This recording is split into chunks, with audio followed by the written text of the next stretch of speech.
আজ মায়ের হাতের ছোলা বুটের রেসিপিটা আপনাদের সাথে শেয়ার করব। ভোর রাতে ভিজিয়ে রাখা ছোলাটা মা বিকেলের দিকে ভালো করে ধুয়ে প্রথমে হাঁড়ি ভর্তি পানিতে সেদ্ধ করে নিলেন। চুলায় কড়াই বসিয়ে তেল গরম করে দিলেন পেঁয়াজ কুচি। পেঁয়াজগুলো সোনালী হয়ে এলে রসুন বাটা দিয়ে আরো একটু ভাজলেন। তারপর তেজপাতা আর দারুচিনি দিয়ে দিলেন। এরপর দিলেন 1 চামচ হলুদ আর হাফ চামচ মরিচ গুঁড়ো।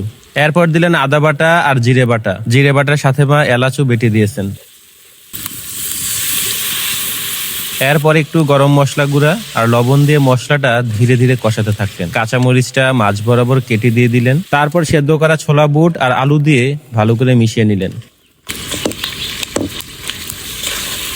সবশেষে উপর থেকে ধনিয়া পাতা ছড়িয়ে দিলেই প্রস্তুত মায়ের হাতের সেই মজাদার ছোলা বুট। অন্যদিকে ছোট বোন তখন পেঁয়াজের উপকরণ মেখে রেখেছে। পেঁয়াজ, বেসন, কাঁচামরিচ, লবণ সব মিশিয়ে গোলা বানিয়ে কয়েকটা গরম গরম পেঁয়াজও ভেজে ফেললো।